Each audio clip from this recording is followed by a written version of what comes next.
नमस्कार दोस्तों, welcome to UGC net paper 1 series. UGC net paper 1 series में हम यूनिट 4 कम्युनिकेशन तक पढ़ चुके थे। आज के यूनिट में हम क्या है रीजनिंग और डीआई पढ़ने वाले हैं। देखिए क्या होता है कि अब एग्ज़ाम का टाइम भी कम बचा है और एग्ज़ाम प्रेशर आप पर हावी होने लगा है, लेकिन एग्ज़ाम प्रेशर को अपने ऊपर हावी नहीं होने देना है। यह वीडियो स्पेशली उन स्टूडेंट्स के लिए है। पहली बात तो ये कि ये सिर्फ यूजीसी नेट एग्ज़ाम के लिए है जो पेपर 1 में आपके काम आएगा। यहाँ पर कोई एसएससी सीजीएल या बैंकिंग की रीजनिंग वगैरह नहीं कराई गई है। सिंपल जो यूजीसी नेट पेपर 1 में काम आएगी सिर्फ उसी के बारे में यहाँ पर डिस्कस किया गया है। और यह वीडियो उन स्टूडेंट्स के लिए है जिनका मैथ्स बैकग्राउंड नहीं रहा है, जो 8th क्लास के बाद या 10th क्लास के बाद जिन्होंने मैथ छोड़ दिया था। तो ये वीडियो उन स्टूडेंट्स के लिए बेनिफिशियल रहने वाली है। तो ये वीडियो दोनों लैंग्वेज में रहेगी, हिंदी प्लस इंग्लिश, दोनों मीडियम के स्टूडेंट्स के लिए ये बेनिफिशियल रहेगी।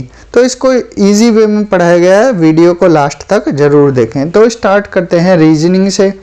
तो रीजनिंग में हमारा पहला टॉपिक है सीरीज कंप्लीशन। इसमें क्या है, कोई सीरीज दी होगी, या तो वो नंबर की सीरीज होगी या लेटर की सीरीज। नंबर की 1 2 3 4। अब यहाँ पर क्या नंबर आएगा तो ऑप्शन दे देंगे, तो यहाँ पर 5 आएगा। इस तरह से दे देंगे 2 4 6 8। देन यहाँ क्या आएगा, तो यहाँ पर 2 का गैप है तो यहाँ पर 10 आ जाएगा। इस तरह से लेटर सीरीज में A B C D। अब यहाँ क्या आएगा, E आएगा, तो यहाँ पर क्या M N O P। इस तरह से पूछे जाएंगे। तो अभी हम क्या है आगे इजीली वे में देख लेंगे। तो नंबर सीरीज पर चलने से पहले कुछ मैथ्स के कॉन्सेप्ट है, जैसे कि डिजिट क्या होती है, अंक क्या होती है। जैसे अल्फ़ाबेट होते हैं ABCD, ऐसे मैथ्स में सबसे छोटी यूनिट क्या होती है, डिजिट, जिसको क्या है अंक बोलते हैं। वो कितने होते हैं, टोटल 10 होते हैं, 0 से लेकर 9 तक। 0 1 2 3 4 5 6 7 8 और 9, टोटल कितने हुए 10 डिजिट होती है। इन्हीं डिजिट से क्या है नंबर्स बनते हैं। नंबर कोई भी हो सकता है इनफाइनाइट तक, ये क्या है ये नंबर्स हैं, नंबर कोई भी हो सकता है। ये भी क्या है एक नंबर है। अब इंटीजर की बात की जाए, इंटीजर क्या है, इंटीजर क्या होता है, पूर्णांक संख्या होती है। पूर्णांक जो हमारी मैथ्स में क्या है पॉजिटिव नंबर्स हैं या फिर नेगेटिव नंबर्स हैं या जीरो, ये सब क्या है इंटीजर्स हैं। हमने पूछा आपसे -8 क्या है, ये एक इंटीजर है। -7 ये एक इंटीजर है। 0 ये इंटीजर है। 1 क्या है, ये भी इंटीजर है। 200 ये सब क्या है इंटीजर हैं। नेगेटिव नंबर जितने भी हैं 0 और पॉजिटिव नंबर। फ्रैक्शन क्या होती है, जब किसी नंबर को किसी से डिवाइड कर दिया जाए, इसको हिंदी में क्या है भिन्न संख्या बोलते हैं। जैसे 5/6 हो गया यहाँ पर, 7/9, 2/5 या 3/5। तो ये सब क्या है, ये फ्रैक्शन है, भिन्न संख्या है। नेचुरल नंबर ये क्या है प्राकृतिक संख्याएं हैं। ये क्या होते हैं 1 से शुरू होकर इनफाइनाइट तक रहते हैं, पॉजिटिव में, नेगेटिव में नहीं। पॉजिटिव नंबर्स जो 1 से शुरू होकर इनफाइनाइट तक चलते हैं। और होल नंबर ये 0 से स्टार्ट होते हैं। होल नंबर को क्या है पूर्ण संख्या बोलते हैं। ये 0 से स्टार्ट होती है। सिर्फ इन दोनों में डिफरेंस क्या है, इसमें 0 नहीं होता, इसमें 0 होता है। प्राइम नंबर इनको क्या है अभाज्य संख्याएं बोलते हैं। ये क्या होती हैं जो 1 से और खुद से, जो 1 से कट सके और खुद से कट सके, वो क्या हो सकती है प्राइम नंबर। जैसे 2 है, 2 सबसे छोटा प्राइम नंबर होता है। 2 3 5 7 11 13 17 ये क्या है सारी संख्याएं 1 से डिवाइड हो रही हैं और खुद से डिवाइड हो रही हैं। 8 क्या प्राइम नंबर है, 8 नहीं है, क्योंकि ये डिवाइड हो रहा है 2 से भी, 4 से भी, 1 से भी, 8 से भी, तो इसलिए ये क्या है प्राइम नंबर नहीं है। तो अगर पूछा जाए क्वेश्चन में ऐसे पूछ लिया 1 इज द प्राइम नंबर, तो 1 भी प्राइम नंबर नहीं है, क्योंकि हमारी डिफाइन क्या बोलती है 1 से और खुद से। तो 1 यहाँ पर खुद से ही डिवाइड हो रहा है और ये कंडीशन को पूरी नहीं कर रहा है, तो इसलिए 1 प्राइम नंबर नहीं है। कंपोजिट नंबर वो होते हैं जिनके 2 से ज़्यादा फैक्टर्स होते हैं। जैसे 6 हो गया, 6 1 से भी डिवाइड होगा, 2 से भी डिवाइड होगा, 3 से भी डिवाइड होगा एंड 6 से भी डिवाइड होगा। तो इसलिए ये क्या होगा, कंपोजिट नंबर, इनको क्या है, भाज्य संख्या बोलते हैं। क्लियर। तो हम नंबर सीरीज यहाँ से स्टार्ट करते हैं, रीजनिंग का पार्ट है। तो इसमें क्या है, नंबर्स दिए गए हैं, इनको आपको पूरा करना है। आपको क्वेश्चन इस तरह से ही पूछे जाएंगे। जैसे एग्जांपल है, ये यहाँ पर नंबर दिया गया है 2 3 5 7 11 13 एंड 17। अब यहाँ पर देखिए क्या है, अभी हमने आपको प्राइम नंबर सिखाया था। सबसे छोटा प्राइम नंबर 2 होता है, देन 3 5 7 11 13। तो यहाँ पर देखकर, नंबर को देखकर ही आप पता लगा सकते हो कि यहाँ पर प्राइम नंबर बढ़ रहे हैं। तो 2 के बाद 3, ये तो 17 के बाद कौन सा प्राइम नंबर आता है, तो आंसर आपको यही देना है।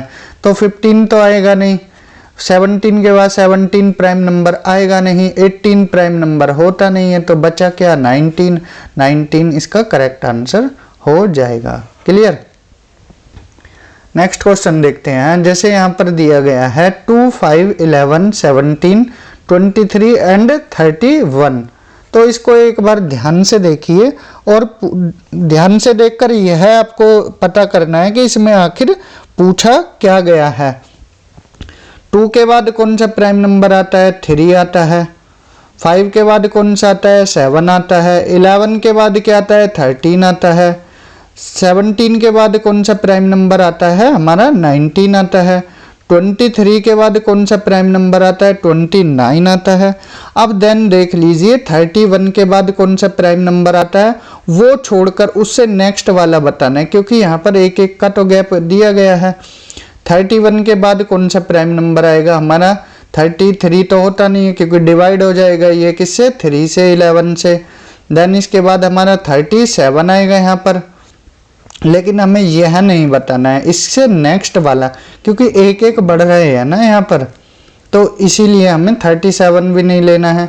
तो नेक्स्ट 37 से अगला प्राइम नंबर जो भी होगा वो कौन सा होता है, 41 होता है। तो करेक्ट आंसर क्या हो जाएगा हमारा, 41। क्लियर। तो एक बार और समझा देते, 2 के बाद क्या है, हमारा प्राइम नंबर 3 आता है। 5 के बाद 7, 11 के बाद 13। यहाँ पर एक एक गैप दिया गया है, ये छुपा हुआ गैप आपको पता करना है। यहाँ पर भी एक गैप आपको अलग रख देना है और यहाँ पर ये वाला बताना है। क्लियर। तो 41 इसका करेक्ट आंसर हो जाएगा। नेक्स्ट क्वेश्चन देख लेते हैं। यहाँ पर 2 5 8 11 14 17, यहाँ पर एक डैश दिया है, ये नंबर आपको बताना है 23 और 26 है। यहाँ पर आपसे पूछा क्या गया है, ये पता करना है। देखिए यहाँ पर क्या है, 2 के बाद 5 आ रहा है, ठीक है। 5 के बाद 8 आ रहा है, 8 के बाद 11 आ रहा है, 11 के बाद 14, 14 के बाद 17।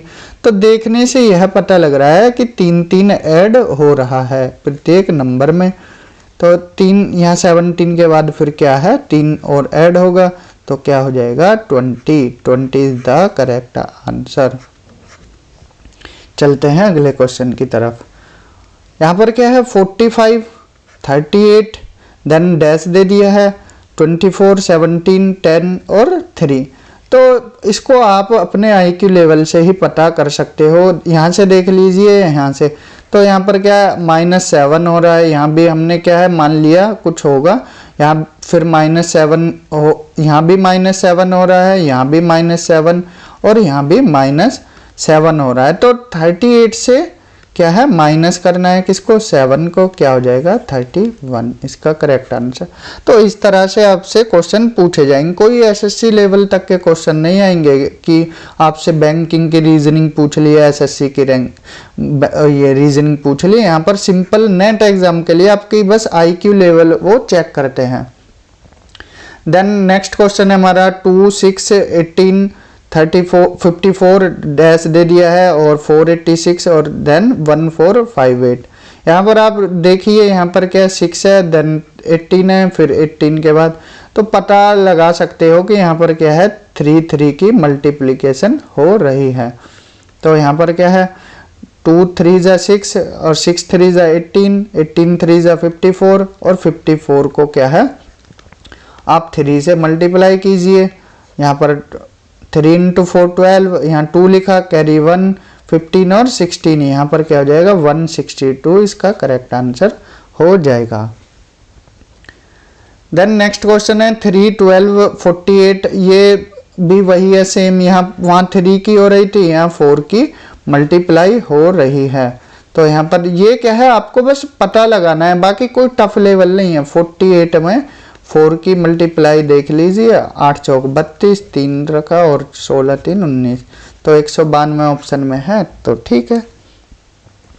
नेक्स्ट क्वेश्चन है 32, 48, 72, देन डैश दे दिया है 162 और 243। तो इसमें आखिर पूछा क्या गया है, 32 के बाद 48, यहाँ पर क्या है कितना ऐड हुआ है 16 ऐड हुआ है, ठीक है। देन 48 के बाद क्या है 72 है, कितना ऐड हुआ है 24 ऐड हुआ है, ठीक है। अब यहाँ कितना आएगा ये आपको देखना है। देखिए ये जो 32 नंबर है और 48 है, 32 का आधा कर दिया तो फिर क्या है 48 बन गया। ये 32 का आधा 16 ऐड किया 48, 48 का आधा 24, ये क्या है 72, और 72 का आधा कितना होता है 36 होता है। 36 में 72 को ऐड कर दीजिए, आंसर आपका मिल जाएगा। 8 और 7 3 10, तो कितना हो गया 108। तो ये ही आपको बस पता करना है कि क्वेश्चन पूछा क्या गया, आंसर तो आप अपने आप फिर बता दोगे।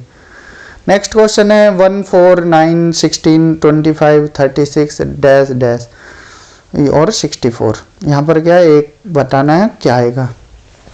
तो आपने बचपन में पढ़े होंगे, स्क्वायर पढ़े थे, तो यहाँ पर देखकर ही बता सकते हैं। 1 का स्क्वायर क्या होता है 1 ही होता है, 2 का स्क्वायर क्या होता है 4 होता है, 3 का स्क्वायर क्या होता है 9 होता है, 4 का स्क्वायर क्या होता है 16, 5 का 25 एंड 6 का 36, 7 का कितना होता है 49 और 8 का 64, 9 का 81 और 10 का 100। तो ये आपको याद रखना है, एग्जाम में काम आएंगे।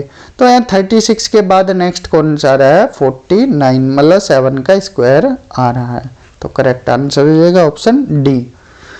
नेक्स्ट एग्जाम्पल देखते हैं 1, 8, 27, 64 और 1, 2, 5 और 2, 1, 6। तो यहाँ पर बात सिंपली हो रही है क्यूब की। 1 का क्यूब 1 ही होता है और 2 का क्यूब क्या होता है 8 होता है 2 का क्यूब, 3 का क्यूब क्या होता है 27।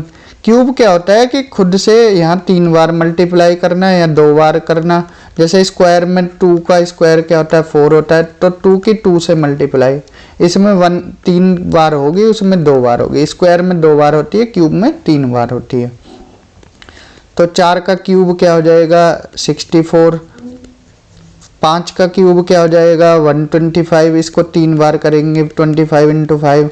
देन 6 का और 7 का निकालना है आपको, 7 का क्यूब, क्योंकि 6 का ये हो गया 216, 7 का क्या हो जाएगा 7 × 7 × 7, मतलब 49 × 7 हो जाएगा। तो ये आपको कर देना है।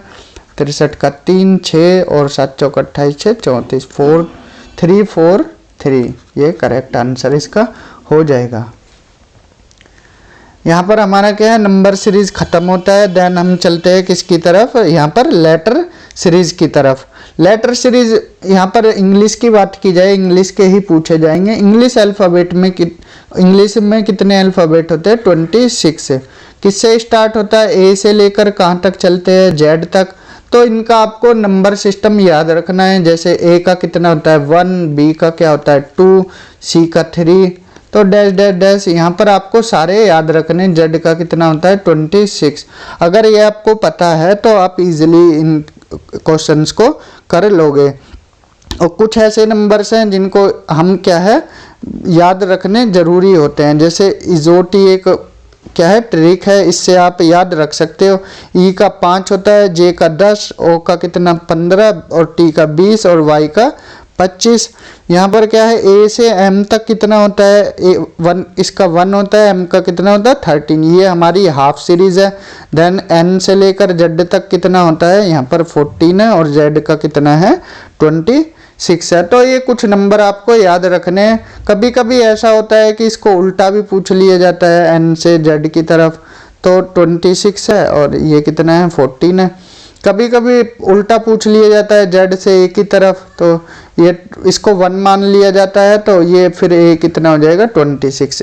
तो क्वेश्चन में दिया हुआ होगा कि कैसे आपसे पूछा जा रहा है। तो ये सब आपको क्या है, अल्फ़ाबेट याद रखने हैं कि कौन लेफ्ट से राइट चल रहा है, कौन राइट से लेफ्ट। तो चलिए लेटर सीरीज के कुछ क्वेश्चन डिस्कस कर लेते हैं, जिससे लेटर सीरीज आपको इजीली समझ आ जाएगी। तो ये क्वेश्चन दिया गया है स्क्रीन पर। इसमें क्या है, अल्फ़ाबेट दिए गए हैं ए सी ई जी, फिर गैप दिया है, फिर के। अब इसमें पूछा है कौन सा हमारा अल्फ़ाबेट इसमें फिट बैठेगा। तो देखिए ए के बाद क्या आता है, बी आता है। बी क्या है, यहाँ पर छोड़ा हुआ है। सी के बाद क्या है, डी आता है, यहाँ पर गैप दे दे के एक नंबर दिया गया। ई के बाद क्या है, एफ दिया है, फिर जी दिया है। जी के बाद क्या आएगा, एच आएगा, एच गैप दिया है, फिर क्या आएगा इसमें आई आएगा। आई के बाद जे आएगा और फिर के आएगा। तो इसका करेक्ट आंसर क्या हो जाएगा, ऑप्शन ए। इसका करेक्ट आंसर हो जाएगा आई। एच किया तो गलत हो जाए, क्योंकि एच तो यहाँ पर गैप गैप में फिट बैठ रहा है। नेक्स्ट है हमारा, यहाँ पर ए दिया है, बी दिया है, फिर सी दिया है, फिर जी दिया है, फिर गैप दिया है, फिर पी दिया है। तो इसको भी हम देख लेते हैं। ए के बाद क्या आता है, बी आता है। बी के बाद सी आता है, फिर डी आता है, फिर ई F G H I J K L M N O P, मतलब ये दिया गया है। तो यहाँ पर क्या है, कोई गैप नहीं है, 0 गैप है। यहाँ पर 1 का गैप है, मीन्स सी आना था, सी नहीं है। डी के बाद क्या है, फिर जी दिया है। डी के बाद तो गैप कितने का है, 2 का गैप है। फिर जी के बाद क्या है, हमें 3 का गैप रखना, 1 2 3। तो कौन सा नंबर आएगा, के आएगा। के के बाद क्या है, चेक करने के लिए देख लेते हैं, 4 का गैप देखना है, 1 2 3 4, तो पी आएगा। तो यही हमारा के क्या है, करेक्ट आंसर है। तो इस तरह से आपसे क्वेश्चन पूछे जाएंगे। तो यहाँ पर क्या है, वो सिंगल नंबर अल्फ़ाबेट थे, यहाँ पर 1 लेटर सीरीज थी। अब क्या है, हम 2 लेटर सीरीज देखेंगे। तो यहाँ पर क्या है, ए के साथ एम दिया, ए एम, फिर बी एन, फिर सी ओ, फिर डी पी, फिर गैप है, फिर एफ आर है। तो इसमें करेक्ट क्या आएगा। तो आप अपने ब्रेन का इस्तेमाल कर कर इसका आंसर इजीली बता पाओगे। तो हमने आपको अल्फ़ाबेट बताई थी, A B C D E F G H I J K L M, और ये क्या है 1 से 13 तक बताया था हमने। फिर क्या है, N O P Q R S T U V W X Y Z. ये क्या है, सबसे अच्छा तरीका है, इस तरह से लिख लीजिए। ए के साथ क्या है, एम है, ठीक है। बी के साथ क्या है, एन है। सी के साथ क्या है, ओ है। और डी के साथ क्या है, पी है। तो ई के साथ ऑटोमेटिकली फिर क्या है, क्यू आ जाएगा। तो करेक्ट आंसर हो जाएगा ई क्यू। चेक करने के लिए देखिए, ई के बाद एफ है, एफ के साथ क्या है, आर आ रहा है। तो करेक्ट आंसर ए। तो एग्जाम्पल एक और देख लेते हैं। ए के साथ बी दिया है, ठीक है, ए बी एक साथ है। डी ई दिया है एक साथ, डी ई दिया है, ठीक है। तो यहाँ पर क्या है, सी छोड़ दिया है, ओके। फिर क्या है हमारा, जी एच दिया है, जी एच, यहाँ पर क्या है, एफ छोड़ दिया है, ओके। तो जी एच के बाद क्या है, फिर हमें आई जे नहीं लेना है। आई तो ये जैसे छोड़ा है, एक एक छोड़ दिया, ठीक है। तो जे के आएगा, इसमें आंसर क्या हो जाएगा, जे के। और एक और छोड़ना है जे के बाद, फिर चेक करने के लिए देख लेते हैं, एल आएगा, एल, ठीक है, फिर एम एन। ये तो करेक्ट आंसर जे के, ऑप्शन बी हो जाएगा। एक हम क्या है, 3 लेटर सीरीज देख लेते हैं। 1 भी देखा, 2 भी देखा, एक 3 और देख लेते हैं। यहाँ पर क्या है, ए बी सी दिया है और सी बी ए दिया है।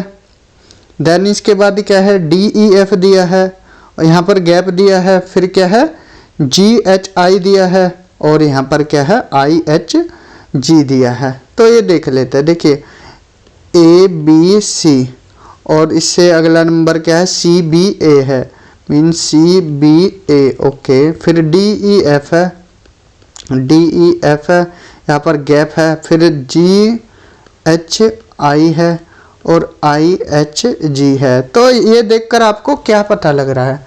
तो देखिए ये नंबर क्या है, उल्टे कर दिए हैं, इनका क्रम बदल दिया है। ऐसे ही इसमें क्रम बदला जाएगा, जैसे इसमें G को यहाँ रखा, I को इधर और H को इधर, तो ये बन के आ जाएगा क्या, FED। तो ये ऑप्शन में है, तो बिल्कुल है, ऑप्शन बी करेक्ट आंसर हो जाएगा।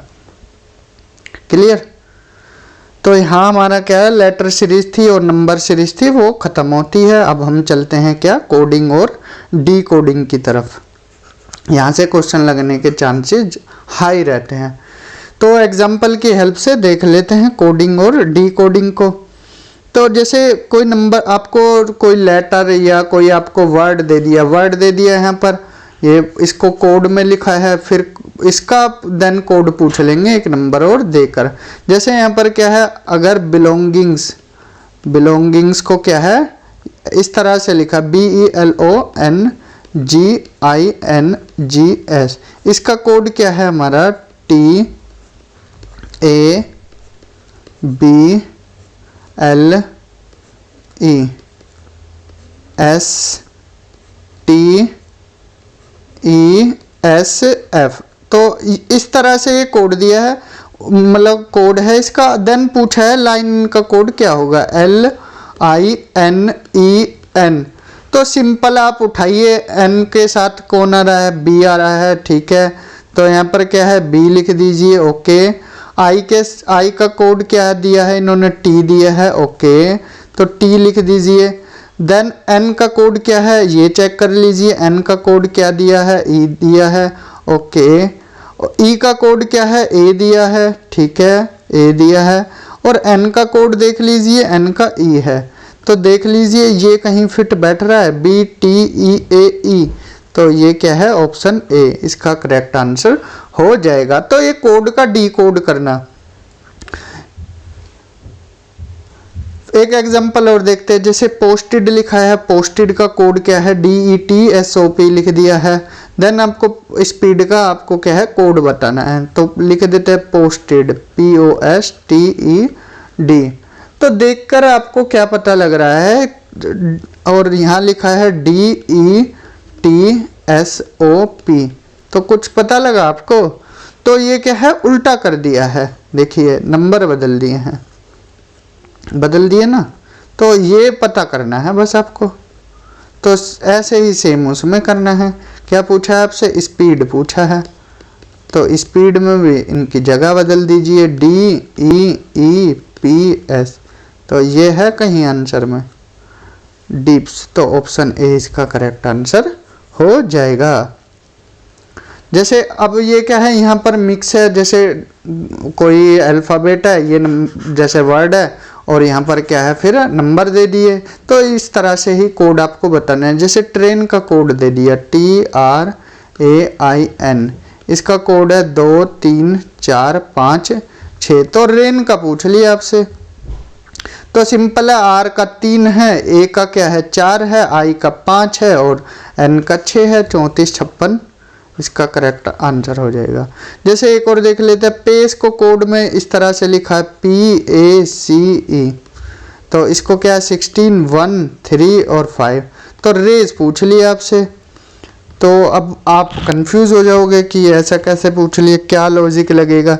तो सिंपल है, P का नंबर कितना होता है 16, A का 1 होता है, C का 3 होता है, E का 5 होता है। तो R का अगर आपको पता है, P के बाद क्या आता है, PQR, तो P का 16 है, Q का 17 है, R का 18 है। तो 18 किस में है, 18 और A का 1 होता है, C का 3 और E का 5, 18 1 3 है कहीं, तो ऑप्शन ए इसका करेक्ट आंसर हो जाएगा। एक और देख लेते हैं, ये मिक्स है, जैसे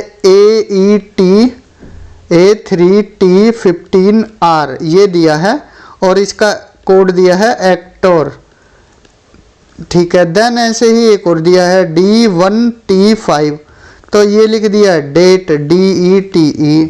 ऐसे ही आपसे रोटेट का पूछा है, तो ऑप्शन की हेल्प से आप पता लगा सकते हो। तो L वाला तो किसी हालत में होगा ही नहीं, ठीक है। R ठीक है, आर वाले होंगे तो एलिमिनेट करके भी आप आंसर बता सकते हो। तो आर लिख दिया, ठीक है। ओ का कितना होता है, ओ का नंबर होता है 15, तो 16 वाला ऑटोमेटिकली एलिमिनेट हो जाएगा, तो बचते हमारे पास 2। अब टी का क्या है, टी ही लिखा है, ठीक है। ए का क्या होता है, 1 होता है, टी का क्या है, फिर से टी लिखा है, और ई का क्या है, 5 लिखा है, और 6 वाला आएगा नहीं, तो एलिमिनेट होकर ऑप्शन ए बच जाएगा। तो करेक्ट आंसर क्या हो जाएगा, ऑप्शन ए। चलते हैं आगे। हमारा नेक्स्ट टॉपिक है क्लासिफिकेशन। क्लासिफिकेशन में बेसिकली क्या होता है, इसमें ये बेस्ड होगा किस पर, सिमिलरिटी और डिसिमिलरिटी पर। मीन्स कैसे, एक एग्जांपल की हेल्प से आपको इसको समझाते हैं। इसमें क्या है, चीज़ों के बारे में देखना होगा कि कौन चीज़ें किससे सिमिलर हैं, मतलब एक जैसी हैं, और किससे अलग थलग हैं। जैसे हम यहाँ पर मेज दे दिया गया, मेज का संबंध बताया बढ़ई से। देन यहाँ पर क्या है, तवा दे दिया, और फिर इसका ऑप्शन पूछ लिया। ऑप्शन मतलब इसका करेक्ट आंसर क्या होगा। ऑप्शन में आपको सुनार दे दिया, लोहार दे दिया, धोबी दे दिया, मोची दे दिया, तो बताना पड़ेगा कौन है। तो ऑप्शन हो जाएगा इसमें लोहार, क्योंकि मेज का काम, मेज कौन बनाता है, बढ़ई, और तवा कौन बनाएगा, लोहार बनाएगा। तो इसमें क्लासिफिकेशन में आपको 4 चीज़ें दे दी जाती हैं, ऐसी 4 चीज़ें भी दे दी जाएंगी जो एक जैसी हों। जैसे आपको एग्जांपल दिया जाए, अध्यापक और छात्र, मॉनिटर और स्कूल, ये आपको 4 दे दिए, इसमें से ओड वन दिखाना है आपको। मीन्स इन चारों में कौन सा अलग है, तो आपका अकॉर्डिंग क्या होगा, ये आपका मतलब IQ लेवल चेक किया जाएगा।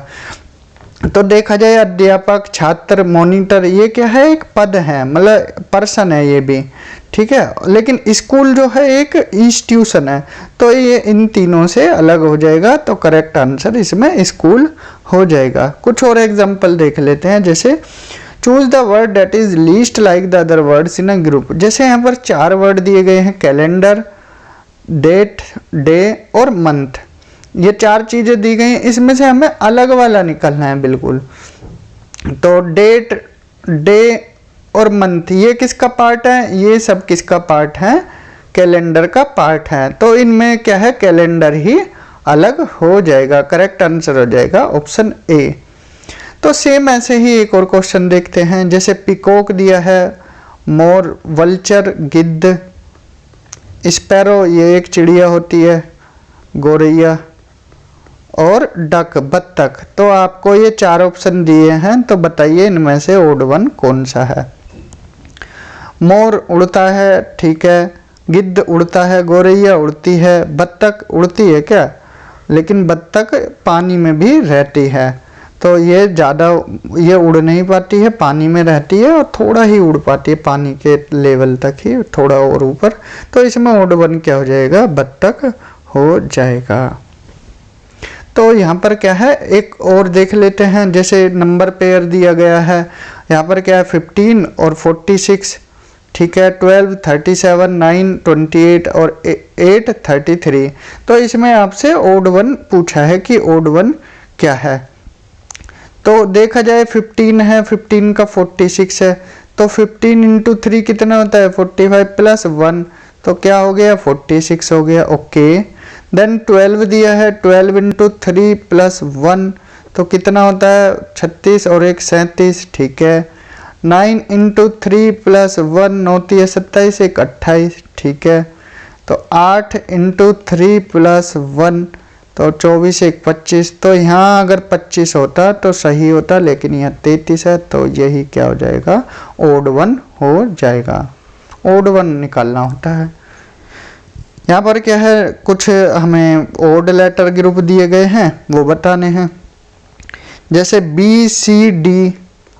BCD, ठीक है, NPR, बी के बाद क्या आता है, C आता है, D आता है, ठीक है। MNOPQR, मतलब यहाँ पर क्या है, देखते हैं, KLM, ये भी साथ है, PQR, ये भी ठीक चल रहा है। तो ये क्रम क्या है, उखड़ गया है। M के बाद NOPQR, तो यहाँ क्या एक छोड़ कर दिया गया है, इसलिए ओड वन क्या हो जाएगा, NPR हो जाएगा। क्लियर। यहाँ पर क्लासिफिकेशन खत्म होता है, एनालॉगी देख लेते हैं। एनालॉगी में क्या है, यहाँ पर एक तरह से संबंध बताए गए होते हैं। जैसे संबंध है, जैसे हमने अभी लोहार वाला बताया था, जैसे फ्रूट का संबंध किससे है, केला, यहाँ पर फ्रूट के साथ केला दिया है, ऐसे ही मैमल के साथ क्या होगा संबंध। तो ये जो बनाना आता है फ्रूट की कैटेगरी में है, या ऐसे भी बोल सकते हैं फ्रूट क्या है, यहाँ बनाना है, मैमल क्या होगा, स्नेक मैमल नहीं होता है, ये रेप्टाइल होता है। फिश ये भी मैमल नहीं होती है। स्पैरो ये चिड़िया होती है, मतलब एप्स में आती हैं। तो गाय क्या है, मैमल है, स्तनधारी है, तो गाय इसका करेक्ट आंसर हो जाएगा। अब स्तनधारी क्या होते हैं, जो मतलब जिनके मेमोरी ग्लैंड होती है वो मैमल होते हैं। देन एक और एग्जांपल देखते हैं। 9 है, यहाँ 14 है और 26 है। देन जैसे 9 का संबंध किससे, 14 से, 26 का संबंध ऐसे कैसे होगा, किससे होगा। तो 9 में अगर 5 जोड़े 14, 26 में 5 जोड़े तो कितना होगा, 31। तो इसका करेक्ट आंसर ऑप्शन डी हो जाएगा। तो ये तो वैसे भी एलिमिनेट हो जाएंगे अगर देखा जाए तो, छोटे नंबर हैं 26 से। सेम ऐसे ही एग्जांपल है 8, 28, 27। तो यहाँ क्या होगा, लॉजिकल रीजनिंग, यहाँ पर अपना लॉजिक लगाना है। जैसे 8 के बाद ये 28 आ गया, 8 3 जा कितना होता है 24 और ऐड हो रहा है 4। ऐसे ही 27 × 3 कितना होता है 81 और प्लस 4 करना है, क्योंकि यहाँ भी तो यही ट्रिक चल रही थी। तो 85 इसका करेक्ट आंसर हो जाएगा। देन ब्लड रिलेशन देख लेते हैं। ब्लड रिलेशन पूछा जाता है एग्जाम में, आते भी हैं क्वेश्चन ब्लड रिलेशन से, हर बार पूछ लिया जाता है। तो यहाँ पर क्या है, कुछ चीज़ें आपको बता देते हैं। जैसे देखिए संबंध पूछे जाते हैं कि पिता के पिता कौन होते हैं, दादाजी। पिता की माता कौन होती है, दादी माँ। पिता के भाई कौन होते हैं, चाचा। उनकी वाइफ चाची। तो इस तरह से संबंध पूछ लिए जाते हैं। चाचा के बेटे कौन होते हैं, बेटी बेटे, ये कजिन होते हैं। तो यहाँ पर ब्लड रिलेशन की बातें होंगी। तो जैसे आप क्या है, कुछ अपने वो सिंबल बना लीजिए, साइन बना लीजिए, जिससे आपको इजी रहेगी एक चार्ट बनाने में। जैसे अगर मेल की बात आए तो मेल में आप सिंपली जैसे नाम राम श्याम कुछ भी दिया है XYZ, तो उसको ऐसे लिखकर, मान लो मेल है यहाँ प्लस लगा दीजिए, और फीमेल है तो यहाँ पर क्या है माइनस लगा दीजिए। यहाँ पर प्लस माइनस या कुछ भी लगा सकते हो आप, स्टार लगा सकते हो, हैज़ लगा सकते हो, जो आपको अच्छा लगे वो लगा सकते हो। तो जैसे MN कौन है, पति पत्नी है, तो पति पत्नी को दर्शाने के लिए आप = का साइन लगा सकते हो। और भाई बहनें हैं, जैसे P और Q क्या है, भाई बहनें हैं, तो भाई बहनों को इस तरह से लगा लीजिए। और अगर बेटा और पिता की बात की जाए, जैसे मान लो B क्या है, बेटा है किसका, A का, तो ये दोनों क्या है, मेल मेल हैं, तो इस तरह से लगा दीजिए। अगर पूछ लिया जाए D बेटी है किसकी, C की, तो यहाँ पर C भी फीमेल बताया है और D को भी, तो इस तरह से लगा दीजिए। A के 2 बच्चे हैं, कौन कौन, B C, तो इस तरह से लगा दीजिए, 2 बच्चे हैं। तो इस तरह से सिंबल आप साइन बना सकते हो। एक क्वेश्चन देख लेते हैं। जैसे पूछा गया है X and Y are brothers, X और Y क्या हैं, भाई बहन, भाई भाई हैं। C and D are sisters, C और D बहनें हैं। X का जो बेटा, X son is D's brother, जो X का बेटा है वो D का क्या है, भाई है। तो Y का संबंध C से क्या होगा। तो इस तरह से ही क्वेश्चन पूछे जाते हैं। तो यहाँ पर क्या देखिए, सिंपल ऐसे बना लीजिए, X और Y क्या है, भाई भाई है। तो ये मैंने बताया था ना, सिबलिंग के लिए आप इस तरह से बना लीजिए। भाई भाई हैं तो दोनों क्या होंगे, मेल होंगे। ठीक है। अब आगे बोला है C और D क्या है, बहनें हैं। C और D आप ऐसे लिख दीजिए, यहाँ पर C और D अलग साइड में एक, तो ये क्या है, बहनें हैं। X का जो बेटा है, X का जो बेटा है वो D का भाई है, D का भाई है। एक्स का बेटा, एक्स मैंने बेटा में ये सिंबल बताया था, नीचे लिखना होता है। तो डी का क्या है, भाई है। अब भाई है तो चलो आप इसको क्या है, कुछ भी मान लो, नाम राजू लिख लो, कुछ भी, क्योंकि ना यहाँ कुछ नहीं लिखा गया। और भाई है तो यहाँ प्लस साइन लग जाएगा, ठीक है। X son is D's brother, okay ठीक है। तो पूछा है how is Y related to C, Y का सी से क्या संबंध है, तो ये पूछ लिया है आपसे। तो क्या संबंध होगा, तो ये भाई भाई हैं और इसके 3 बच्चे हैं, एक बेटा है 2 बेटी हैं, तो सी का संबंध वाई से क्या होगा, चाचा भतीजी का होगा। तो पूछा है इसमें वाई का संबंध सी से, तो सी का क्या है, वाई चाचा होगा। तो इसमें ऑप्शन हो जाएगा ए अंकल। तो इस तरह से आपसे क्वेश्चन पूछे जाएंगे। एक क्वेश्चन और देख लेते हैं, जैसे E is the son of A, तो ई क्या है, बेटा है किसका, देखिए डायरेक्ट ही बना देते हैं इसमें फ्लो चार्ट। तो ई क्या है, बेटा है किसका, ए का, बेटा बोला है तो प्लस साइन आएगा, okay. D is the son of B, D जो है किसका बेटा है, बी का, इसको यहाँ बना देते हैं, डी जो है बी का क्या है, बेटा है, ओके। यहाँ पर प्लस क्यों लगाया, क्योंकि बेटा बोला है, यहाँ भी बेटा बोला है। ई इज मैरिड टू सी, ई की शादी किससे हो जाती है, सी से, ओके। तो ये कौन हो गए, पति पत्नी हो गए, ई पति है और सी पत्नी है। सी इज डॉटर ऑफ बी, अब सी जो है बेटी है किसकी, बी की, ओके। तो इस तरह से बना दिया ना, पिता पुत्री में ऐसे बना देते हैं, ठीक है। तो how is D related to E, देखिए ये पति है पत्नी है, ये इनके पिता माता कोई भी है, ये समधी समधी है, समधी समधन कुछ भी हो सकते हैं, तो ये तो पूछा नहीं है। तो आपसे पूछा है डी का संबंध ई से, तो ये पति था, ये पत्नी थी और पत्नी का भाई, क्योंकि इसके 2 बच्चे हैं ना, तो ये भाई हो गया। तो ई और डी का जीजा साले का संबंध हो गया, जीजा और साला, ये गाली नहीं है, ये रिश्ता है यहाँ पर। तो ये क्या हो जाएगा, पूछा है D how is D related to E, brother in law हो जाएगा इसका करेक्ट आंसर, क्लियर। तो इस तरह से ब्लड रिलेशन के सवाल आएंगे। तो यहाँ हमारी रीजनिंग क्या है, खत्म होती है।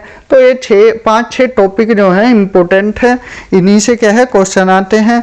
एक टॉपिक और बचता है हमारा डायरेक्शन का, वो और देख लेते हैं।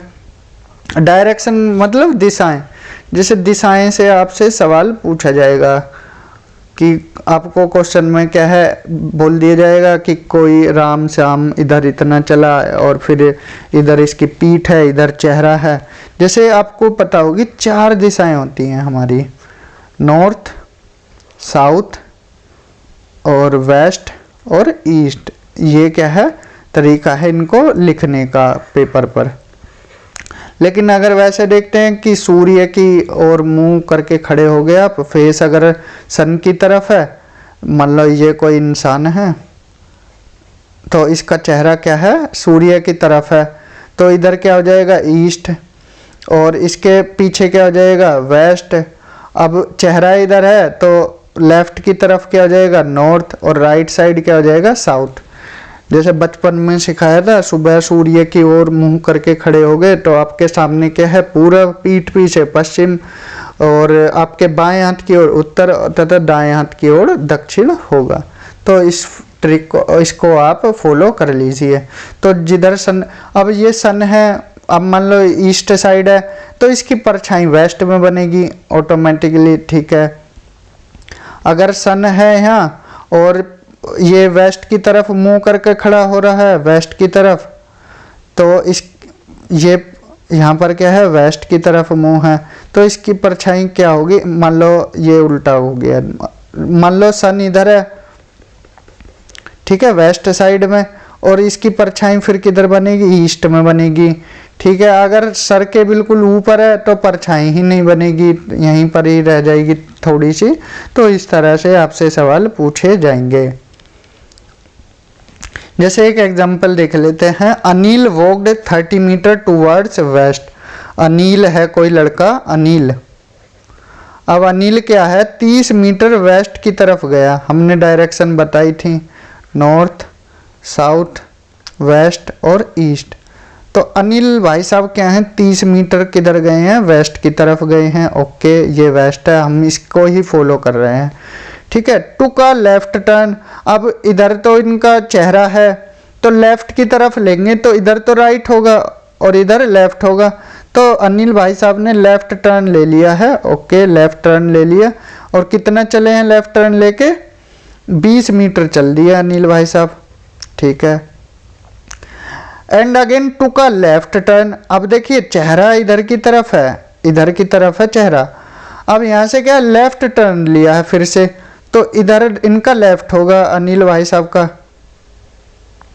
तो लेफ्ट टर्न लेने के बाद वो कितना चले, 30 मीटर और चले, ठीक है। Then he took right turn and stopped, इन्होंने यहाँ से क्या है राइट टर्न ले लिया।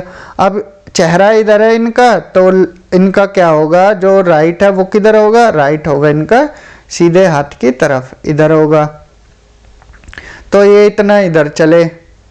अब सिंपली पूछ दिया है ही इज नाउ फेसिंग, उनका चेहरा किधर की तरफ है। ऑप्शन में दिया है साउथ, नॉर्थ, ईस्ट और वेस्ट। तो डायरेक्शन पता ही लग रही है अनिल भाई साहब की किधर है, ये साउथ की तरफ है।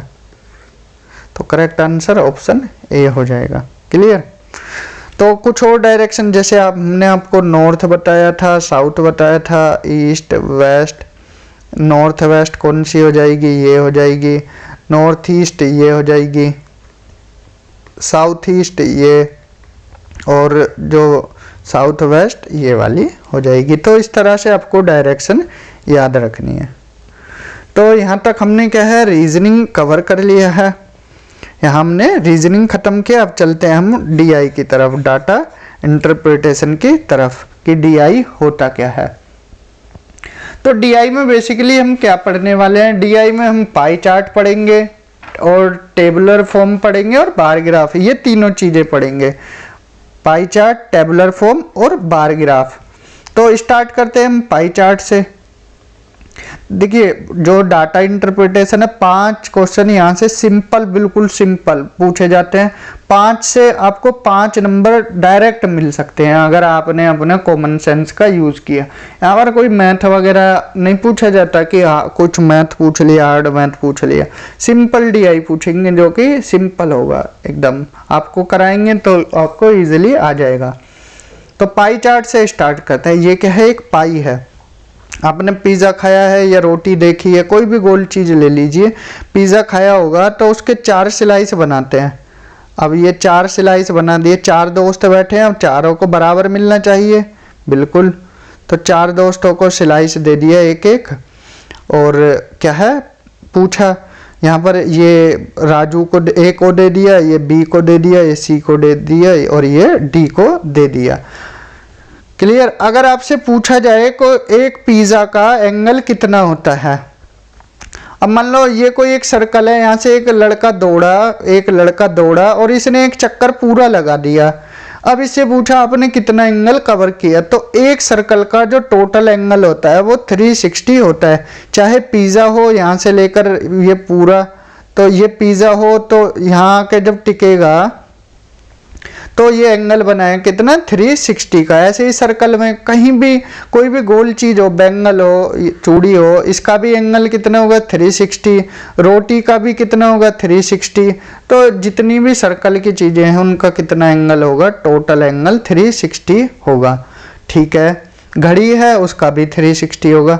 अब किसी ने आपसे पूछ लिया कि घड़ी क्या है, यहाँ से चली और यहाँ पर आकर रुक गई, और आपसे पूछा मतलब यहाँ पर रुक गई, वो एंगल बना रही है कितने का, यहाँ क्लियर नहीं होगा, आपको बता देते हैं। देखिए 360 ये ओवरऑल होता है। अगर पूछा कि ये पूरा हिस्सा कितना है तो 100% होता है, बिल्कुल होगा। कंप्लीट को ही 100% बोलते हैं। कि राजू ने एक चक्कर लगाया, पूरा चक्कर लगा दिया, तो कितना दौड़ा वो 100% दौड़ा। किसी के नंबर 100 में से 100 आए तो कितने परसेंट आए, 100% ही तो आए। तो ऐसे ही पूरा चक्कर लगाने पर क्या है 100% बोला जाता है। और एंगल कितना होता है 360। तो 100% को क्या है 360 के बराबर रखते हैं। ये एंगल का साइन है परसेंटेज का। तो 1% का अगर एंगल पूछा जाए तो कितना होता है 3.6 डिग्री। ये इम्पोर्टेंट चीज़ें हैं, इसको क्या है सेक्टर एंगल बोला जाता है, सेक्टर एंगल।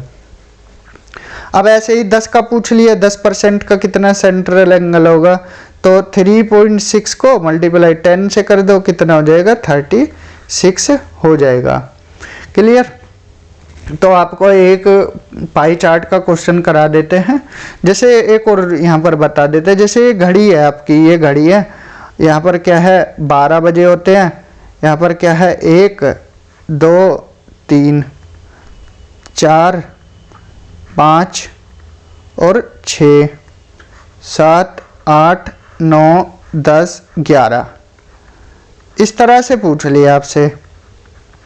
अब आपसे पूछ लिया 12 से 1 के बीच में कितना एंगल होगा, तो कितना एंगल होगा ये आप पता कर सकते हो, तो बताइए कितना एंगल हो सकता है। हमने बताया कि टोटल कितना होता है 360 होता है। अब 12 है टोटल, तो 360 को 12 से डिवाइड कर दीजिए, 12 3 36 0, तो कितने का हो जाएगा 30 डिग्री का हो जाएगा, 30 डिग्री। क्लियर। ऐसे निकालना है एंगल। तो देख लेते हैं क्वेश्चन। जैसे यहाँ पर दिया गया है एक पाई चार्ट दिया गया है, सिंपल इसको सुनना ध्यान से। एक पाई चार्ट दिया गया है और इसमें 5 क्वेश्चन है। तो इसको तोड़ा गया है कि इस बुक पर एक बुक बनाई है, इस पर कितना खर्चे की बात की गई है। एक बुक को पब्लिश करने में कितना खर्चा लगा उसके बारे में बताया गया है।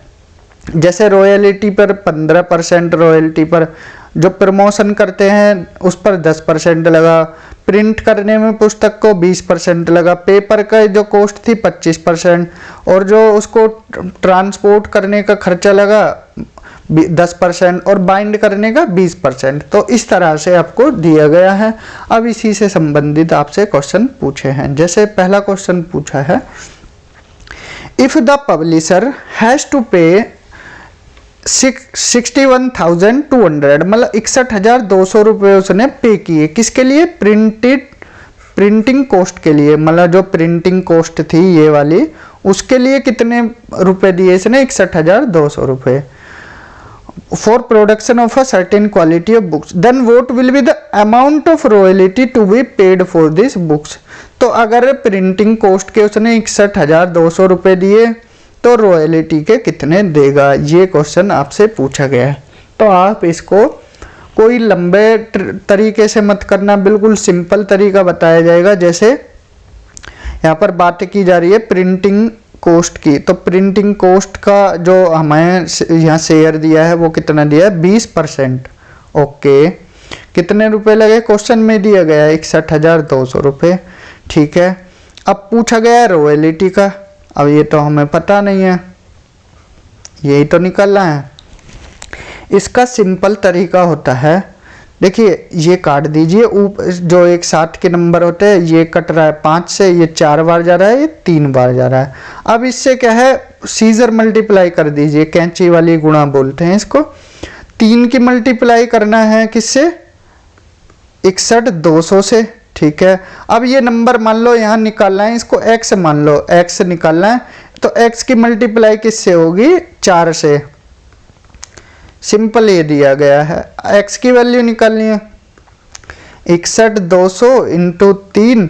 जो ये नंबर होता है मल्टीप्लाई का ये अपोजिट में चला जाता है इधर आके, तो x की वैल्यू यहाँ से निकल जाएगी। 4 से ये काटा, 15 चौका 60 और 1 2 बचा, 4 3 12 और 2 15,300 आया, और 3 से मल्टीप्लाई कर दीजिए 15,300 की 3 से 0 0 9 15 का 5 1 और 4 45,900 है कहीं 45,900। इस तरह से आप इसका इजीली आंसर बता पाओगे।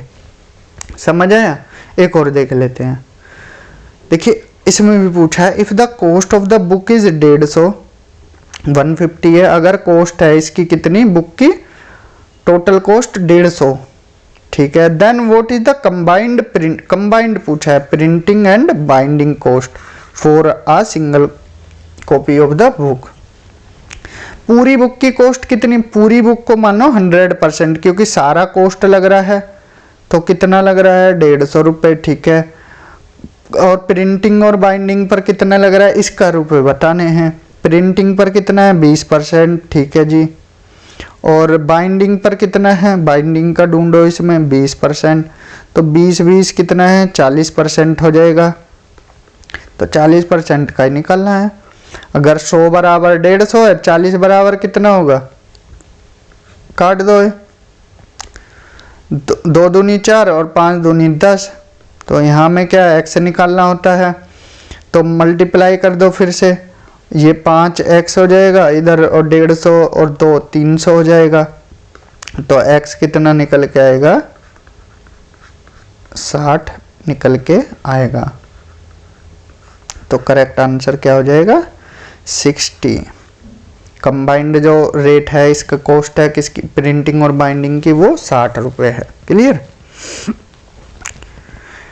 नेक्स्ट क्वेश्चन है what is the central angle. देखिए जो हमने जो सेक्टर एंगल बताया था वही पूछा है। Central angle of the sector corresponding to the expenditure incurred on royalty. Royalty का पूछा है। 15% है, हमने क्या बताया था 1% का कितना होता है 3.6 होता है, तो 15 को 3.6 से मल्टीप्लाई कर दीजिए, 15 को 3.6 से मल्टीप्लाई कर दीजिए, तो 6 पंजे 30, 0 6 9 और 4, तो ये कितना हो जाएगा, और 1.1 के बाद है तो 1 के बाद लगा दीजिए, कितना हो जाएगा 54। समझ आया।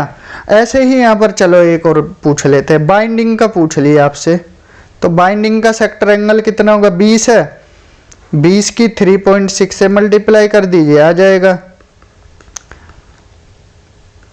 तो इसका कितना आ जाएगा, इसका 1 के बाद 72 आ जाएगा। तो किसी का भी पूछे आप सिंपली 3.6 से क्या है मल्टीप्लाई कर दीजिए। जब भी सेक्टर एंगल की बात आए तो आप क्या है जो भी डेटा दिया हुआ होगा उसकी मल्टीप्लाई किससे कर देना 3.6 से, आपका आंसर इजीली निकल के आ जाएगा। क्लियर। जैसे इसमें पूछा है what is the difference between promotion and printing cost. इसमें क्या है डिफरेंस पूछा है, दोनों में अंतर, प्रमोशन में और प्रिंटिंग कॉस्ट में। तो डिफरेंस कितना है, प्रिंटिंग कॉस्ट में कितना डेटा है 20% और प्रमोशन कॉस्ट में 10%, तो डिफरेंस कितने का हुआ 10% का हुआ।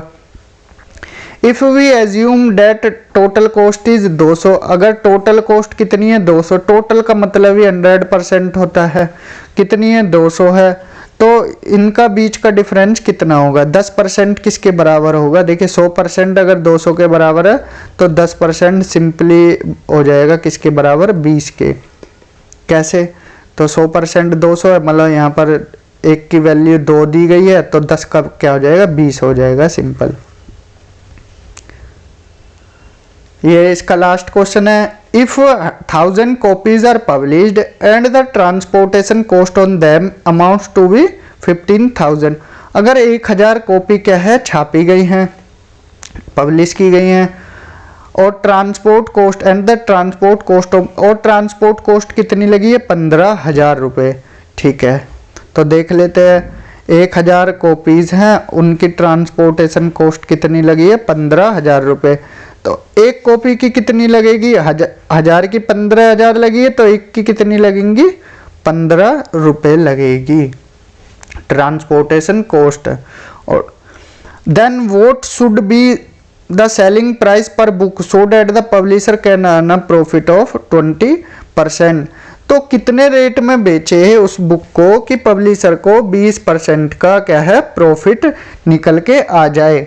तो यहाँ पर क्या है देखिए ट्रांसपोर्टेशन 1000 कॉपी पर कितना भाड़ा लग रहा है 15,000। ठीक है, एक कॉपी पर भाड़ा कितना लगेगा 15 रुपये।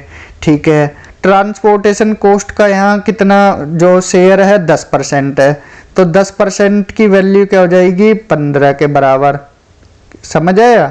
तो 100% की वैल्यू कितनी हो जाएगी 150 रुपये। क्लियर हुआ नहीं हुआ। देखो फिर से बताते हैं 1000 कॉपीज है, उनका कितना भाड़ा लग रहा है 15,000 रुपये। तो एक बुक का या एक कॉपी का कितना भाड़ा लगेगा 15 रुपये। ठीक, उसमें भी ट्रांसपोर्टेशन कॉस्ट जो शेयर है उसका 10 दिया है, तो पूरे का कितना हो जाएगा 150 रुपये हो जाएगा, क्योंकि हमें सारा लेना है शेयर, तो 150 रुपये हो गया। अब प्रॉफिट, इसको 20% प्रॉफिट पर बेचना है। अगर 150 है तो 20% और निकालो इसका।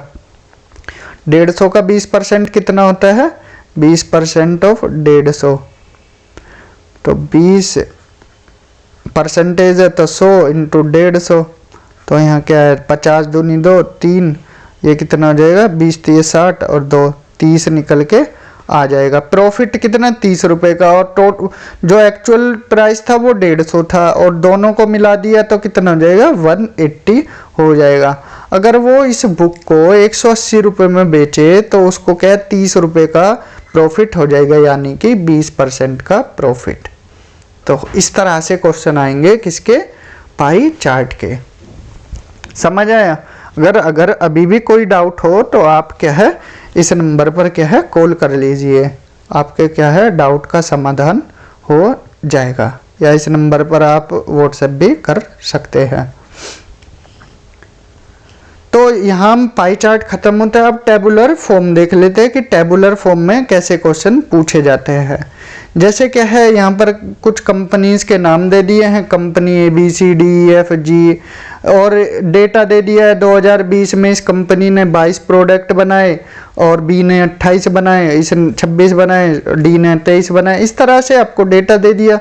फिर 2021 में ये क्या है, A का घट गया, इसका बढ़ गया, इसका भी प्रोडक्शन घट गया, इसका बढ़ गया, इसका बढ़ गया, इसका घट गया, और इसका प्रोडक्शन बढ़ गया। तो टेबुलर फॉर्म के सवाल इस तरह से आपसे पूछ लिए जाएंगे। तो एक क्वेश्चन देख लेते हैं इसमें क्या पूछा गया है।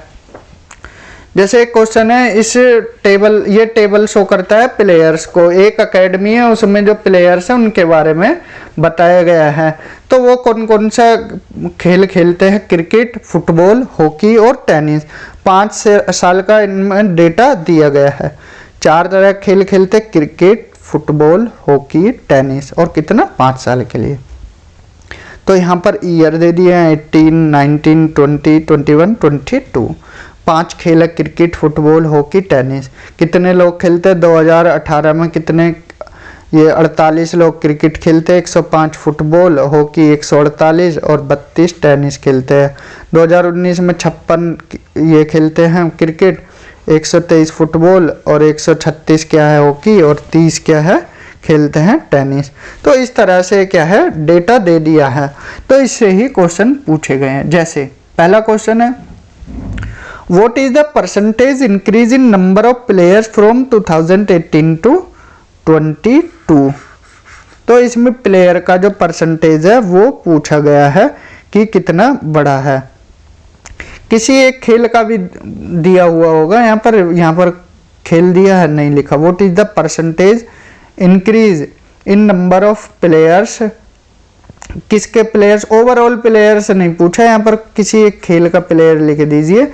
जैसे किसका लिख दीजिए, इसमें कोई भी एक गेम ले लीजिए, जैसे हॉकी ले लीजिए, हॉकी का पूछा है मान लो। तो 2018 से 22 में हॉकी के प्लेयर्स का कितना परसेंटेज बढ़ा है। हॉकी का 2018 में कितना था 148 था, और 2022 में कितना हुआ है 168 हुआ है। तो 148 से बढ़कर कितना हुआ है 168।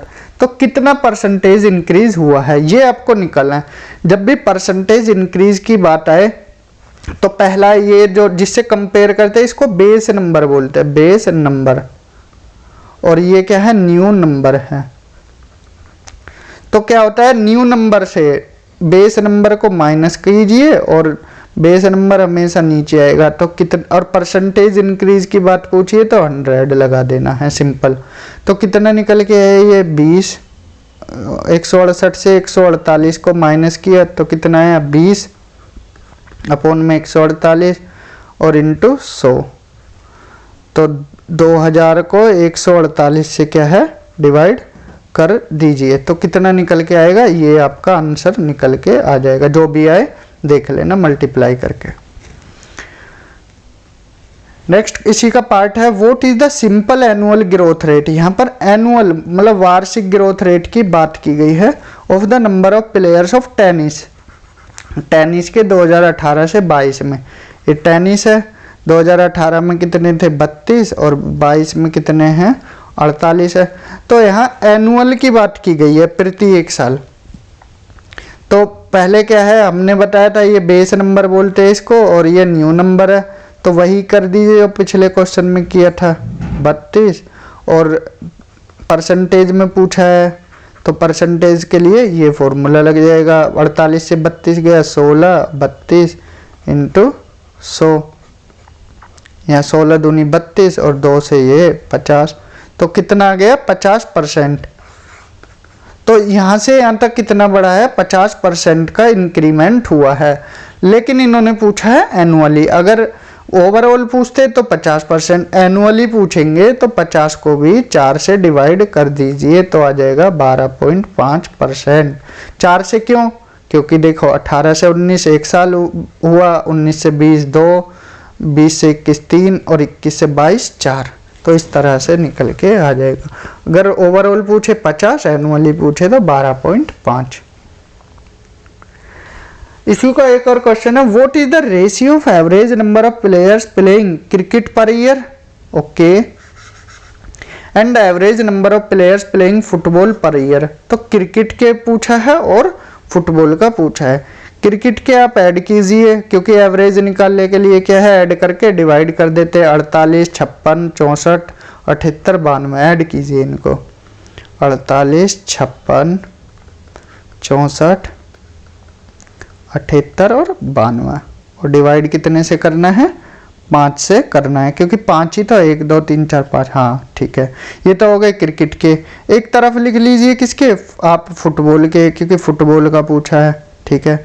ये कितना है 105 प्लस 123 प्लस 125 148 और प्लस 161, ये पूछा गया है। तो इनको क्या, और ये भी कितने हैं 5 बार हैं, 5 साल है ना, तो ठीक है ऐड कर दीजिए इनको।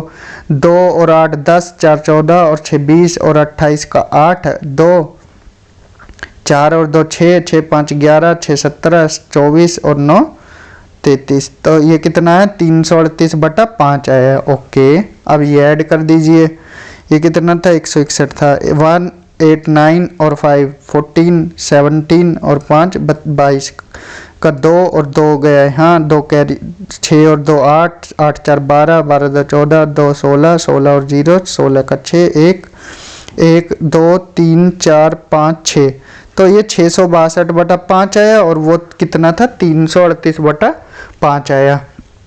तो इनका ही रेशियो पूछा गया है 662/5, तो 5 से तो 5 कट जाएगा। अब ये देखिए कितने से कट रहा है, ये 2 से कट रहा है, मतलब ये भी 2 से कट रहा है, मतलब कितने बार जा रहा है 169 दूनी कितना होता है 338 होता है, और 3 3 1 3 3 1 फिर कट रहा है, नहीं कट रहा, तो यही क्या है रेशियो निकल के आ जाएगा। तो ये क्या है करेक्ट आंसर है। तो इस तरह से आपसे क्या है क्वेश्चन डीआई में पूछे जाएंगे। सिर्फ 3 चीज़ों से पूछे जाते हैं घुमा फिरा के, कभी आपसे पाई चार्ट पे पूछ लेंगे, कभी टेबुलर फॉर्म पे, और कभी किस पे ग्राफ पे पूछ लेंगे, बार ग्राफ पे। तो चलते हैं किसकी तरफ, बार ग्राफ की तरफ। तो बार ग्राफ का मतलब ही क्या होता है, जैसे आपने क्रिकेट मैच देखा होगा, तो क्रिकेट मैच में क्या है कुछ ओवर का रिकॉर्ड दे दिया जाता है कि पहले ओवर में इतने रन बने, दूसरे में इतने रन बने, तीसरे में इतने बने, चौथे में इतने, पांचवे में इतने और छठे में इतने, तो पावर प्ले में इतने रन बने हैं कुल मिला के। तो बार ग्राफ इस तरह से दे दिया जाता है। तो यहाँ बार ग्राफ की ही बात करेंगे। यहाँ पर कैटेगरी दे दी, जैसे कैटेगरी 1 2 3 4 और यहाँ ईयर दे दिए। तो यहाँ चार्ट का टाइटल इस तरह से ही क्वेश्चन पूछ लिए जाएंगे आपसे। जैसे ये क्वेश्चन देख लेते हैं बार ग्राफ का भी। Study the bar graph given below and answer the question 1 to 5। तो इसमें बोला गया है it consist of data on sales of cellular phones. जो फ़ोन है उनकी जो बिक्री हुई है 2007 से 12 के बीच में, उनके सेल पर ही क्वेश्चन बनाए गए हैं। तो जैसे यहाँ पर क्या है, 2007 में कितने बिके, 48,000, 8 में 40, 2009 में 30,000, 2010 में 25,000, 2011 में 18,000, 12 में 40,000। इसी से क्या है, सेलुलर फोन जो फोन्स हैं उनसे ही क्वेश्चन पूछा गया है। देख लेते हैं क्या क्या पूछा है। जैसे पहला क्वेश्चन है, the difference in the sales of cellular phones for the year 2007 and 99 is, कितना है, 7 से 9 के बीच, ये 7 है और ये 9 है, डिफरेंस पूछा है। तो 7 में कितना है, 48,000 है, और 9 में कितना है, 30,000 है। ओके, तो कितना डिफरेंस है, सिंपल पता लग रहा है, कितने का है, 18,000 का है। ये कोई ज़्यादा टफ क्वेश्चन नहीं, बिल्कुल सिंपल क्वेश्चन है ये तो। नेक्स्ट देख लेते हैं, the 2 years between which the rate of change of cellular forms in minimum, किन 2 सालों में मिनिमम है वो आपको देखना है। अब मिनिमम इसके लिए आपको क्या है, परसेंटेज चेंज निकालना पड़ेगा। परसेंटेज चेंज का हमने फॉर्मूला बताया था कि ये एक नंबर क्या है, बेस नंबर हो जाता है और एक का डिफरेंस पूछ लिया जाता है। तो यहाँ से यहाँ कितना घट रहा है, 8,000, ठीक है, यहाँ 10,000, यहाँ 5,000, यहाँ 7,000, यहाँ बढ़ रहा है। तो 11 से 12 तो वैसे भी होगा नहीं, 11 से 12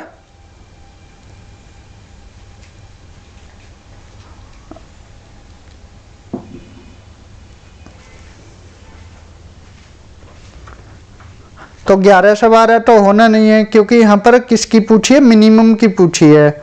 ओके, तो देख लेते हैं, परसेंटेज चेंज लगेगा यहाँ पर। परसेंटेज चेंज कैसे हो रहा है, जैसे 7 और 8 के बीच में देखिए कितना है, 8,000 का गैप है। ओके, और बेस नंबर कितना है, 48,000 है, ठीक है।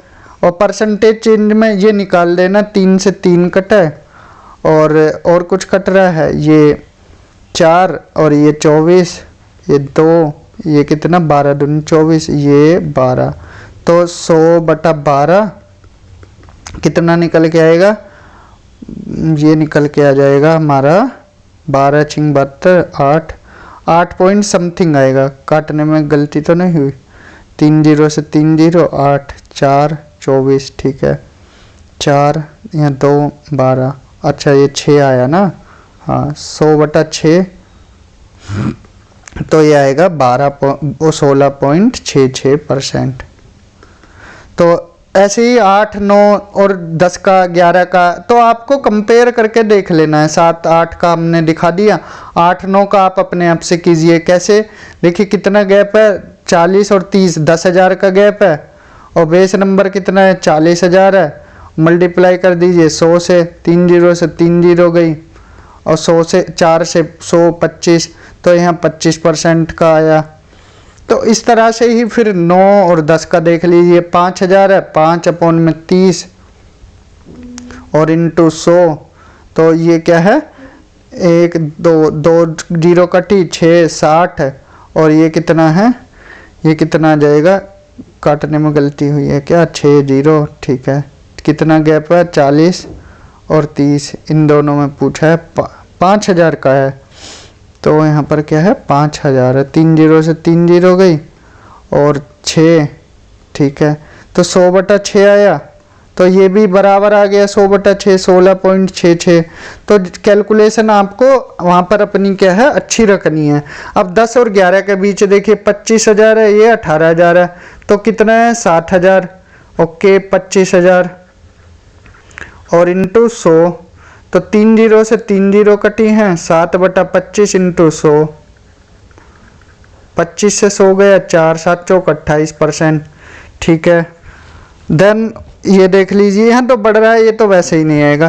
तो ये पूछा है, मिनिमम पूछा है, तो एक में 25 है, 2 में 16.66 है, तो ऑप्शन क्या हो जाएगा, ऑप्शन ए एंड बी हो जाएगा, क्योंकि 7 से 8 है और 9 से 10, तो यहाँ पर ही क्या है, 16.66 है, तो इसका करेक्ट आंसर हो जाएगा। थोड़ा टफ है, लेकिन जब करोगे प्रैक्टिस तो आपको आसानी हो जाएगी। एक क्वेश्चन हो रहा है, the sum of sales of cellular phones in the year 2009 and 2011 is equal to कितना है?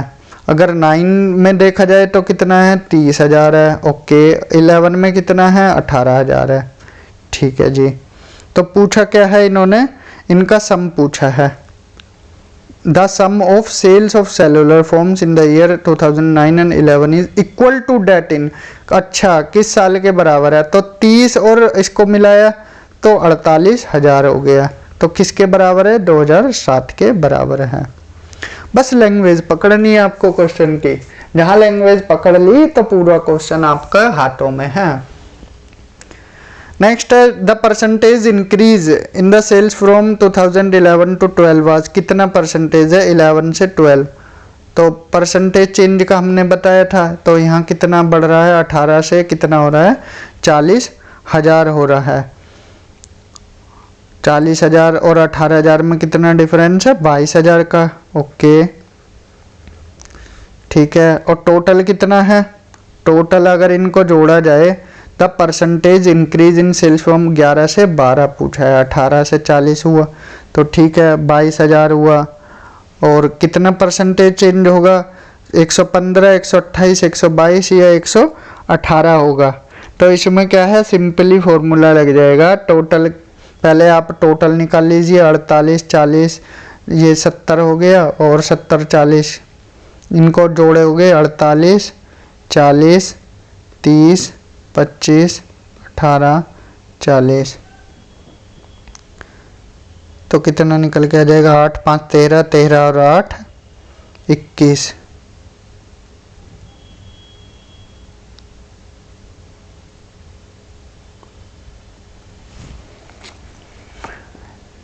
देखिए एक बार शुरू से देखते हैं। ये क्वेश्चन क्या है? थोड़ा गड़बड़ा गया है तो शुरू से देखते हैं। यहाँ पूछा है सेल्स फ्रॉम 2011 टू 12। 11 से 12 पूछा है, कितना डिफरेंस है?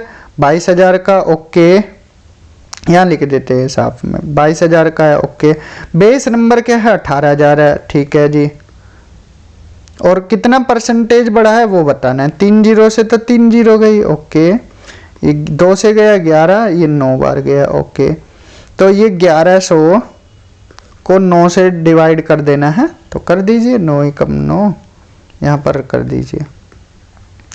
9 एकम 9 और 1 0, 9 एकम 9 1 0, 9 एकम 9 कितना आ जाएगा? ये 111 के अराउंड आ रहा है। तो इतना है क्या? 22,000 अपॉन में 18,000 इंटू 100 तो 0 कटी। 11 दूनी 22, 9 दूनी 18 और 11, अरे ये 1000 नहीं 1100/9 है। 1100/9 गलती हो जाती है कैलकुलेशन में तो बस इसी को ध्यान में रखना। 9 एकम 9, 2 9 दूनी 18, 2 0, 9 दूनी 18 तो यही आएगा। 122 के अराउंड आ रहा है तो 122 इसका करेक्ट आंसर हो जाएगा। कैलकुलेशन पे आप ध्यान रखना। देखिए जैसे हमसे यहाँ गड़बड़ाया है कैलकुलेशन में, ऐसे ही गड़बड़ाने के चांस हो जाते हैं तो इसको ही ध्यान में रखना है। एक और क्वेश्चन इसी का पार्ट देख लेते हैं। What is the average sales figure of all the years? Average sales पूछा है सभी साल का। तो सभी साल का कितना है? इनको क्या है? सबको आपको ऐड करना है और 6 से डिवाइड कर देना है। 48 प्लस 40, क्योंकि 1000 है तो ये 3 जीरो ना भी लगाओगे, यही पहली 2 डिजिट रख लो। 48, 40, 30, 25, 18 और 40 इनको ऐड कर दीजिए। 8 0 0, 8 5 13, 13 और 8 21 का 1 कैरी 2, 2 4 6 10, 10 3 13, 13 2 15, 16 और 4 20 तो ये आया। और 3 जीरो लगा दीजिए जो पूछी थी और डिवाइड कर दीजिए 6 से, ये आपका आंसर निकल के आ जाएगा। ठीक है, डिवाइड करोगे तो आपका आंसर निकल के आ जाएगा। डिवाइड करो एक बार 6 से। 6 दूनी 12, 6 3 18 के 2 उतारा और 1 लिखा। 6 दूनी 12, 6 3 18 ठीक है। 3 जीरो, 6 पंजे 30 और 2 जीरो हैं तो 2 जीरो और लगा दिए। 33,500 इसका करेक्ट आंसर हो जाएगा। तो option B is the correct answer. तो डीआई में आपसे पाई चार्ट, बार ग्राफ और टेबुलर फॉर्म पे ही सवाल बनेंगे। तो अब कौन सा आ जाए, आपकी किस्मत में कौन सा हो, आप प्रैक्टिस करके जाइए एक दो क्वेश्चन की। और कोई टफ नहीं है, आप पूरे अटेम्प्ट कीजिए, नेगेटिव मार्किंग भी नहीं है, छोड़ के कुछ नहीं आना है, क्योंकि एग्ज़ाम को अब टाइम कम बचा है। तो प्रैक्टिस जितनी करोगे उतना ही अच्छा रहेगा। पेपर 1 में आप क्या है, स्कोर ज़्यादा से ज़्यादा कीजिए। अगर आपका 30 से 40 की रेंज में आ गया तो बहुत अच्छा स्कोर हो जाएगा। तो आज के लेक्चर में इतना ही। अगर आपको ये वीडियो अच्छी लगी है तो ज़्यादा से ज़्यादा शेयर कीजिए, चैनल को सब्सक्राइब कीजिए। तो अभी हमारी 3 यूनिट है। एक यूनिट में हम क्या है, कंप्यूटर करा देंगे पूरा एक लेक्चर में, शायद ये कल सुबह लेक्चर आ जाए। और एक लेक्चर में एनवायरनमेंट और जो करंट अफेयर्स है, एनवायरनमेंट में जो करंट अफेयर्स के मुद्दे हैं वो भी बताए जाएंगे, कौन से ऑर्गेनाइजेशन से, इंस्टीट्यूशन से, ये सब एनवायरनमेंट में बताए जाएंगे। क्योंकि एनवायरनमेंट अब वो नहीं पूछते what is environment, what is ecosystem, ये क्वेश्चन पहले कभी सदियां पहले पूछे थे। तो अब क्या है, करंट अफेयर्स के क्वेश्चन एनवायरनमेंट में पूछे जाते हैं। और हायर स्टडीज रिलेट करता है किससे, टीचिंग एप्टीट्यूड से, वो आप थोड़ा पढ़ लीजिए और जो नई चीज़ें हैं वो देख लीजिए। बाकी ये कंप्यूटर और एनवायरनमेंट हम करा देंगे, एक कल एक परसों। तो कल कितना है 18, यहाँ 18 में, और ये 19 में आपके एग्ज़ाम से पहले करा दी जाएगी। और जिनका 20 को एग्ज़ाम, 21 को एग्ज़ाम है, वो 20 को क्या है रेस्ट कीजिए थोड़ा, और उसके बाद आप अपना एग्ज़ाम अच्छे से दीजिए। एग्ज़ाम के लिए ऑल द बेस्ट। तो आज के लेक्चर में इतना ही, मिलते हैं अगले लेक्चर में। Thank you, have a good day.